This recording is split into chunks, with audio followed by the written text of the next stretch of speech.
Guys, welcome back to my channel. Today, ang i-review natin yung bagong launch ng Staria na hybrid. Ano ang main difference? Dati, diesel engine siya. Ngayon, gasoline engine na hybrid. Yung diesel before is all-wheel drive. Ngayon, yung gasoline na hybrid is front-wheel drive na lang. At available siya in 5 variants, starting with the basic na 9-seater na 2 million up to 3.2 million, which is the premium plus 7-seater. Ito yung i-review natin, yung top of the line na premium plus 7-seater. Dito sa bagong hybrid, meron siyang noticeable na front-end refresh. Makita nyo ngayon, meron siyang cleaner uninterrupted full-width LED bar doon sa harapan with subtle Staria engraving near the both ends. Doon sa previous diesel, segmented yung horizontal LED DRL niya. Yung front grille naman niya, na-redesign na din. Meron siyang more refined geometric pattern that blends better dito sa bumper. Yung dati kasi, larger yung rectangular mesh pattern. Yung front bumper naman, na-reshape din. Meron siyang new air intake styling na mas malinis tingnan, so parang nagmumukhang malapad yung nose at more upscale. Yung signature na low-mounted vertical LED headlamps remains. At yung internal design niya ni-revise to better integrate dun sa new front fascia. Yung Hyundai badge niya medyo lighter in color. Dati naka-bold na bronze yan. Andun pa rin yung front camera sa harap saka yung 4 na sensors doon sa bumper. Bago na rin yung design ng kanyang alloy wheels na 18-inch ang size. So 235/55 R18 yung gulong. Doon naman sa side and rear, changes are minimal. Andun pa rin yung panoramic glass house, sliding doors, yung pixel style tail lights, at yung overall proportions remains essentially unchanged. Napansin ko lang yung side mirror naging body colored. Dati kulay bronze yan. Sa ilalim niyan meron siyang camera. Yung trimming doon sa door handle is now silver. Dati bronze color yan. Dito sa likod, wala namang naiba. Very minor lang. Ganun pa din yung pixel style LED signature na tail lights. Medyo clean yung design ngayon kasi nawala yung badge na 2.2 dito sa rear right portion. Pareho pa din yung rear spoiler saka yung rear wiper doon sa taas. Walang nabago doon sa rear bumper except doon sa trim finishes doon sa lower portion. So, yan basically ang exterior niya. Now, let's talk about sa suspension. Itong hybrid is merong kaunting adjustment sa suspension. Yung harap naka-MacPherson strut with advanced damper valve. Yung sa rear naman naka-independent multilink with advanced damper valve. Yung damper valve improves ride quality. So, walang nabago sa suspension geometry. Nagkaroon lang ng pagbabago sa tuning and the addition of hybrid-specific control. Meron sila nung tinatawag na e-ride, which uses yung electric motor para makatulong na ma-reduce yung pitching motion kapag ka nagdadrive ka dun sa mga speed bumps saka dun sa mga uneven roads. And then meron din siya nung e-handling, which use yung hybrid system para ma-improve yung stability during cornering at saka yung mga evasive maneuvers. So, ini-expect ko dito na less yung front-end dive at saka yung body movement over bumps dahil dun sa e-ride. Now, let's talk about naman sa powertrain. Itong latest Staria, gumagamit siya ng turbocharged hybrid system. Similar siya dun sa concept ng Santa Fe na hybrid. So, meron siyang 1.6 liter turbocharged gasoline engine. So, hindi na siya diesel.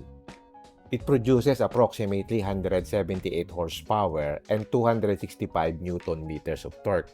Unlike dun sa naturally aspirated engine, yung turbocharged engine provides stronger torque at lower RPMs, which is good sa mga vehicle weighing around 2 tons and carrying over 7 to 11 passengers. And then meron siyang electric motor that produces approximately 54 kilowatts or 72 horsepower or about 304 Nm of torque. Ang isang maganda pa dito is yung motor's 304 Nm of torque. Available yan almost instantly from low speed. That is why itong hybrid feels more responsive when pulling away from a stop than the diesel. So yung electric motor ginagamit siya dun sa starting the engine, assisting during acceleration, at saka driving the vehicle at low speeds under light load. So yung combined system niya delivers 225 PS and 367 Newton meters of combined torque. Substantial yung jump ng power niya kasi dati yung diesel 177 horsepower lang. Ngayon 222 horsepower na. Pero mas mataas pa din yung peak torque ng diesel kasi 431 Newton meters. Itong gasoline 367 Newton meters lang. Combine nga pala yun ng gasoline at saka ng electric. Pero sa real world driving, yung electric motor fills in the torque at low speed.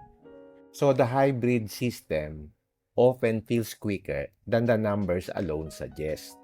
And what about the battery? Ang hybrid system uses yung compact 1.49 kWh lithium-ion battery. So, bale, self-charging hybrid siya. Hindi mo siya kailangang i-plug in. Yung battery na charge siya to regenerative braking or engine-generated electricity. Kung merong excess engine power while cruising, nagcha-charge din siya. And what about the transmission? Ang interesting dito is hindi siya gumagamit ng CVT o ECVT. Instead, gumamit siya ng 6-speed automatic na transmission. So, more conventional yung driving feel niya with actual gear changes. And what about the performance? I think mas maganda ito kasi instant yung electric torque niya galing ka sa standstill. At saka mas tahimik din yung makina. I suppose mas smoother din yung kanyang acceleration at more powerful siya at higher speeds due to the additional horsepower. So it will feel more refined and responsive. Okay, yan ang kanyang powertrain. So check naman natin yung interior. So ito yung top of the line 7-seater. Ang color scheme niya is yung brown Nappa leather tapos black interior. Napansin ko, dun sa diesel version, medyo lighter yung color nung Nappa leather. Tapos, yung interior niya, hindi siya black. May pagka-gray siya. Okay, nandito tayo ngayon sa interior. No? Ito yung kanyang door panel. No? So, dito, plastic. Dito, meron kang pwedeng items na ilagay. No? Ito yung door switches niya. Ito, sa windows. Ito yung pag-lock, unlock. Ito naman dito sa side mirror. So, yung left saka right. Tapos ito yung kanyang pang-open, no? This one is also plastic. Plastic siya. Hanggang dito, plastic din. And then, nandito yung kanyang speaker. Naka-Boss speaker pala siya. Naka-Boss speaker, no? And then, dito, ang kanyang malaki na bottle holder. And then, meron siyang ilaw dito. Makita nyo, mababa yung kanyang height nito. So, malaki yung kanyang glass. Ito ngayon tayo sa driver seat. This is leather, no? Leather seat. Meron ditong automatic, no? So automatic siya na ito din, na move mo siya back and forth. And then meron din siyang lumbar support dito sa lumbar support. So ang ganda ng kanyang manibela, no? Ito, look at the quality ng kanyang leather, kitang-kita niyo naman. Dito. Tapos nandito yung kanyang drive mode, no? Tapos dito meron kang accent na parang silver dito, yan may silver accent siya. Upo tayo, tingnan natin ha. So, ganito ang posture niya. So, pwede mo siyang ibaba dito. Pwede ding i-move back and forth, no? Na i-move mo siya. Okay. So, merong mga buttons dito. Ito yung sa 12-volt battery reset. Ito yung sa traction control. Tapos ito yung kanyang electronic parking brake. Dito siya nakalagay, no? Parang unusual yung position ng kanyang parking brake. Andito naman yung pag-open ng hood. Yan. Yan. So, dito meron kang armrest, no? Yan. So, pwede mong adjust pataas. Adjust mo lang ganyan. Yan, no? Taas. Pwede mo ganun. So, dito din sa passenger side, pwede. Okay. Okay. Iba na rin yung design ng kanyang steering wheel than the diesel version. Dito yung sa busina. Nandito yung sa pagpindutan ng drive mode pala, no? At dito, nandito yung sa cruise control, no? Cruise control. At dito naman may mga buttons din sa mga mode niya. So, nandito siya. Maganda yung manibela, no? Tilt and telescopic siya. Nandito. Okay. Tapos, nandito yung kanyang, ano, ito sa ilaw. Switch ng ilaw, no? Tapos, nandito yung sa, ano, wiper, no? Sa wiper. Ngayon, ang ano naman niya, ang sa pagda-drive, no? Ito yung kanyang pinaka-stock. Meron siyang drive, neutral, reverse, no? And then yung park, pinipindot lang dito. So, ito pala yung kanyang gear shifter. So, wala siya dito. Yung diesel version, dati yung gear shifter nandito sa may center console. Push button din yun dati. Meron din nga palang cup holder dito sa driver's side. Doon sa previous version, meron din ganyan. In fact, pwede kang maglagay din dito ng mga gamit. Pwede kang maglagay nga ng susi dito. Napansin ko din naka-sports pedal na rin siya. Ito yung sa brake, ito naman yung sa accelerator. So, may accent na yung mga pedals. Dito sa front ng driver, meron na ngayong open na parang compartment dito. Dati, meron siyang compartment na may cover. Ngayon, open na siya. So, pwede kang maglagay ng gamit dito like wallet or your cellphone. Tapos, nandito yung kanyang digital na instrument cluster. Dati kasi medyo may pagka-round yung edges niya. Ngayon, parang naka-square siya. Ito na ngayon yung kanyang infotainment screen. Mas modern looking na siya. Mas maganda dito, meron pa siyang mga outside buttons. Di ba normally sa ngayon ang uso yung mga controls nandun sa loob ng screen. Dito yung controls niya nasa labas. Tapos meron siya ditong aircon vent. Dito ang control ng temperature ng aircon, no? So pwedeng auto. Meron mo dito yung aircon. Ito, kung sa gusto mo, sa driver only po, pwede pala. Ito yung recirculation button. And then, dito rin, sa front, defogger, sa rear defogger. Ano ba to? Meron din ba itong, ventilated seats, oh? So, ito yung ventilated seat sa driver, no? May heater din, I suppose, no? And this should be the camera. And then, ito yung sa parking sensor. Ito din yung sa ventilated seats sa left at saka sa right, no? At nandito yung kanyang wireless charging pad. Dati merong compartment dito na may cover. Ngayon, nawala na siya. And then, merong speaker dito sa center. And then, meron siyang speaker dito sa gitna at speaker din dun sa dalawang tabi. Dun sa left at saka dun sa right. Maganda rin yung ginamit na material dito sa dashboard. Tapos, dito sa lower portion, meron ditong open na compartment. Tapos, dito, merong horizontal line na merong accent. At merong aircon vent doon sa corner. At nandito naman yung kanyang glove box. Malaki din siya, although hindi lang siya damp. So, pag inopen mo siya, bigla siyang bumabagsak. Okay. Tapos, dito sa baba, meron ditong 12 volt socket ito. Ito, 12 volt. Tapos, may dalawang USB-C port ito, dalawa. Tapos dito, may nilagyan ka pa sa, sa gitna, sa ilalim. And then, meron siyang ambient lighting dito sa driver side at saka dito sa front passenger side. Dito sa door, meron din siyang ambient lighting. At dito sa center console, meron ding ambient lighting. Pwede mong palitan ang kulay niyan. Dito sa sliding door, meron ding ambient lighting. At pati doon sa third row seat sa tabi. Okay, ito yung pinaka-center console niya. Malapad, so pwede kang maglagay ng mga gamit dito. So, pag inopen mo to, meron kang dalawang cup holder, no? And then dito, meron ka pang item.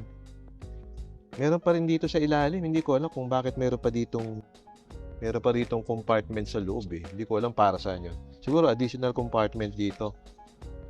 Tapos dito, sa ilalim, meron pa siya dito. Yan, dito. Pwede ka maglagay ng gamit dito. Okay. So, maganda dito, flat ito. Makita nyo, flat ito, no? So, pwede kang actually tumawid doon sa kabila. So, kahit na driver ka, madali ka makakapunta doon sa kabila. So, yun ang maganda dito. Flat siya. So, very, very convenient siya. Okay, check naman natin itong sa itaas, ano? So, meron ditong mga switch. So, pwede mong i-open yung side door. Dalawang side sa left. Ito yung sa right. Pwede mo ring i-open here pala yung likod, yung tailgate, no? And then, pwede mo ring i-control yung power niya. Kung gusto mo halimbawa i-lock, para halimbawa may kasama kang bata. So, pwede mo siyang i-off. Tapos, meron ditong ilaw. Tingnan natin kung LED siya. LED na rin siya. Oh. Makita mo, maganda yung ilaw ng kanyang pinaka-map light. Pero wala siya ditong lalagyan ng sunglass, no? So, patayin natin. So, tingnan natin to. Ito, meron kang vanity mirror. So, pag inopen mo to, mag-iilaw siya. Ito yung sa driver side. So, dito sa passenger side, meron din siya. So, pag inopen mo siya, mag-iilaw din siya.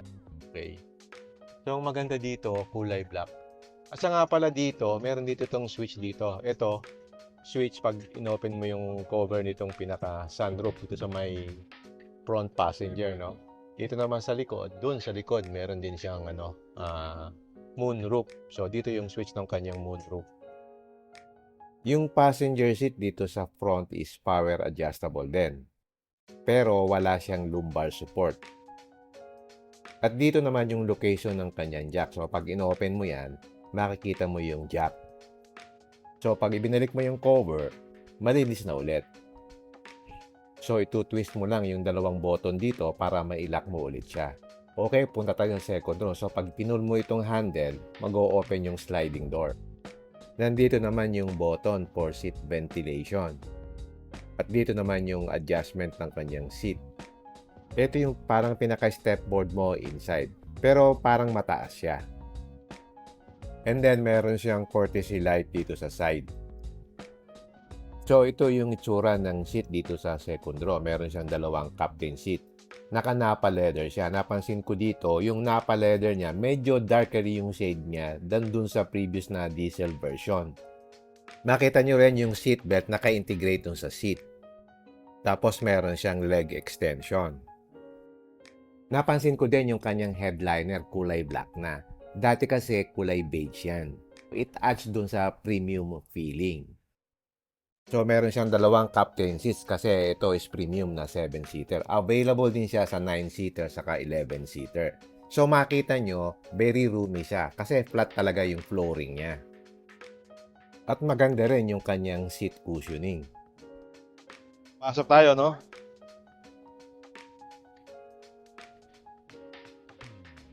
So, dito, okay, ang ganda ng ano niya, ang ganda ng angle. So, dito, meron kang headrest na maganda. And then, pwede nating i-move backward, no? Meron kang pinaka parang leg rest. So, meron siya dito, meron din dito sa left and right passenger seat. So, meron siya. So, may mga buttons dito. Ito, pagka pwede mong i-tilt siya. So, pindutin natin, ha. So, tingnan natin. So, makikita nyo, umaangat siya. Umaangat siya. Yan, oh. Umaangat siya pag ganyan. So, pwede ka magpahinga. Okay. Now, para maibalik mo, pwede mong gamitin to. Yan. Pabalik. Pababa. Yan. Okay. So, pwede mo siyang i-adjust, no? Kakaroon ka ng dito, pinaka-leg support. Yan. Okay. Yung kanyang seat ventilation. Yan. Meron kang fan dyan. Meron kang seat ventilation. Okay. Meron siya dito. Ayan, nalalagyan. Tapos dito, pwede ka siguro maglagay pa ng cellphone. Dito, meron siyang sabitan. Okay. Meron ding buttons dito sa front passenger seat. So, pag pinindot mo yung button na ito, pwede mong i-move backward yung kanyang sandalan. Pwede mo rin siyang i-move forward. Ito namang button dito sa lower portion is para makontrol mo yung seat. So, pwede mong i-move forward yung seat, pwede mo ring i-move backward. So, kung gusto mo ng more legroom para magamit mo yung leg rest, yun ang gagamitin mo na button. So, pwede mo nang ma-extend yung paa mo kung walang nakasakay dun sa harap. Dito sa likod ng center console, mayroon pang compartment dito. May dalawang Type-C na USB port. Tapos dun sa taas, dalawang bottle holder pa yan. Dito naman sa likod, mayroong control ng aircon. So, digital yan. So, makikita mo yung temperature mo dyan. So, pwede mong i-increase yung kanyang fan speed, i-off yung aircon kung nalalamigan ka, o gawin mo siyang automatic. Okay, dito sa taas, meron siyang ilaw dito. So, yan, ilaw siya dito, no? So, meron siyang aircon vent dito. So, meron kang isa, dalawa. So, dito, tatlo. Tapos, meron pa doon sa likod, no? Isa, apat. So, doon din sa kabilang side, meron din siyang aircon doon. So, yung distribution ng hangin, maganda. Kasi, equal yung, yung distribution ng hangin, no? Kasi yung iba, minsan, ang aircon nandito lang sa harap, di ba? Kaya maganda dito is, naka-spread yung kanyang aircon vent. Okay, teka natin yung headroom. Yung headroom niya, more than isang dangkal ako. Yan, oh. Ang taas. So, talagang napakaluwag siya. Tapos, meron ka pa ditong moonroof. So, talagang napaka-aliwala siyang tingnan. Sa tingin ko, ito yung pinaka-roomy na interior sa mga van in the market today. So, ngayon, nasa third row seat na tayo, no? So, makita nyo dito, maluwag siya. Maluwag talaga siya. Look at this, no? Ang ganda ng kanyang leg room. So, kahit third row passenger ka, napaka maaliwalas, no? And then dito, dalawa, tatlo. Tapos dito sa side, meron siyang dalawang cup holder, no? Cup holder. Then meron ka pang malalagay dito ng mga gamit. And then meron din siyang dito. Meron din siya ditong USB port na Type-C, no? Type-C. Yan. Isa pang nakita kong maganda dito, ito, meron pa pala siya ditong pinaka-screen. So, meron kang privacy. Naka-built-in yan, magkabila. So, dito, meron din dito. Sa kabila. So, ang ganda, no? Nice. So, okay na okay itong third row seat. Napakaluwag niya. Napaka-komportable. So, yung 7 talagang, so, kasya-kasya. 3, 5, 6, 7. Meron din pala ditong speaker, oh. May speaker pala dito. Magkabila, no? Magkabila, meron siyang speaker. Yan. Okay. Very nice. O, para i-close niya, pipindutin mo to, no? Okay, pindutin natin.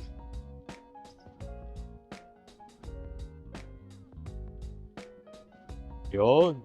Ganda. So, yun ang likod niya pag nakailaw, no? Napakasimple lang. Meron kang, doon, mga sensor. Tingnan natin pag open, no? Yun. So, pag in-open mo siya, ganyan ang itsura niya. Medyo maliit lang yung kanyang space dito, no? Pero pwede mo siyang i-move forward, eh. I suppose, no? Move siya, oh. So, pagka ganyan, mas malaki na yung space niya, no? Tapos dito, meron ka ditong mga sabitan dito, isa, dalawa, magkabila siya, no? So, dito, saka dito. So, yun ang maganda dito, no? By the way, pwede mo ring itupi itong sandalan dito sa third row seat kung gusto mo ng mas malaking cargo area. Pero ganyan lang siya, hindi mo siya pwedeng i-tumble para mag-move forward dun sa second row. Yun lang, meron nakasagad na siya. Ganyan na lang pala ang niya. Ang likod niya, no? Medyo maliit lang yung space dito sa likod. Pag sinarado natin, meron siya ditong pinaka-switch pag sarado, no? Ayan. Automatic siya magpo-close.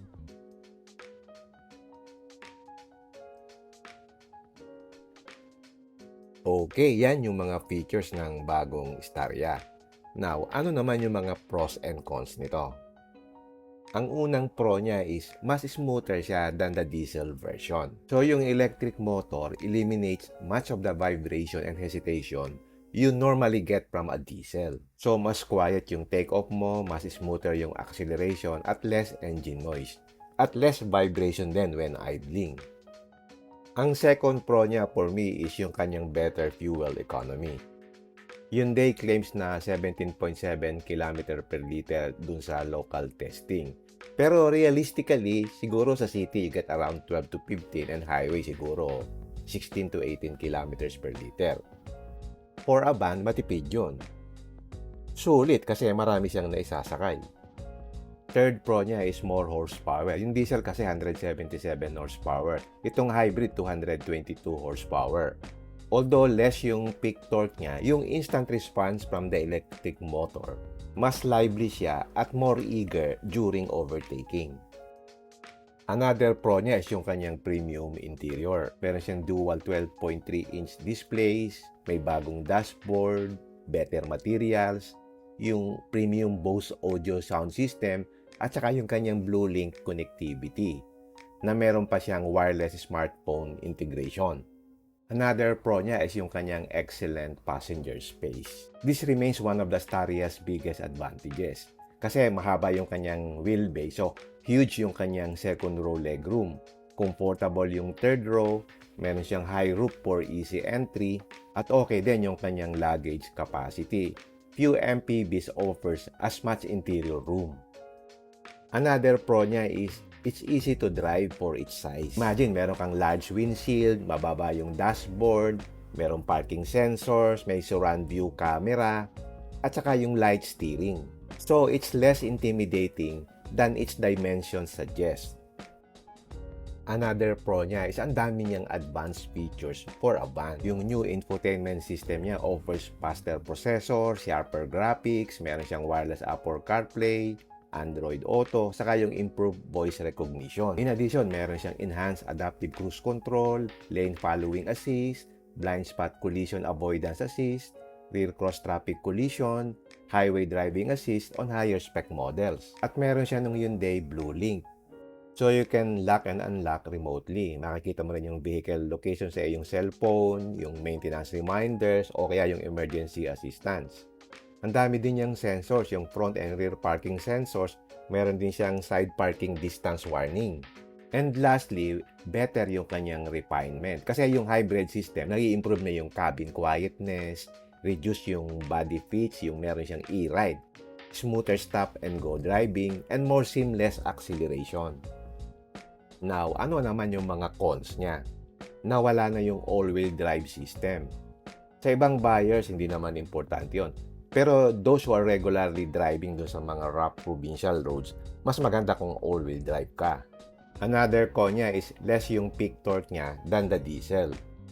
Yung diesel, 431 Nm yung torque. Yung hybrid, 367 Nm na lang. So, kung purely loaded mountain climbs o kaya yung frequent maximum payload, yung diesel stronger low-end torque can still be advantageous. Ang third con niya is yung kanyang more complex drivetrain. I think mas higher yung repair cost niya pagka hindi ka na-covered ng warranty. Kasi meron kang high voltage battery, meron kang electric motor, meron kang inverter, saka yung hybrid cooling system. Meron ka pang additional control electronics. So definitely, mas mahal yan kapag ka nasira. Another con niya probably yung kanyang higher selling price. Mas mahal na siya ngayon than the outgoing diesel variants. However, yung higher cost premium niya may be offset over time through fuel savings, particularly kung nagdadrive ka mostly in city traffic. Another con niya is hindi siya ganong efficient kung palagi kang long highway driving. Bakit? Kasi yung hybrid, nagsashine siya kapag ka yung urban traffic, frequent stop, saka yung moderate speeds. Kapag long expressway trips kasi at constant speed, yung efficiency advantage over a modern diesel mas lumiliit kasi there's less opportunity to regenerate energy or run on electric power alone. And lastly, mababa yung kanyang ground clearance. So especially sa local conditions ng mga roads natin, medyo may challenge na sumabit ang pangilalim mo pagka hindi ka maingat. At delikado rin sa mga may baha kasi mababa nga siya. So yan yung mga pros and cons niya. Now let's summarize. Kung galing ka dun sa dating diesel na Staria, yung interior improvements are significant, particularly if you spend a lot of time behind the wheel. Yung dual 12.3-inch display setup, updated software, at saka yung mas tahimik na hybrid drivetrain make the cabin feel more contemporary.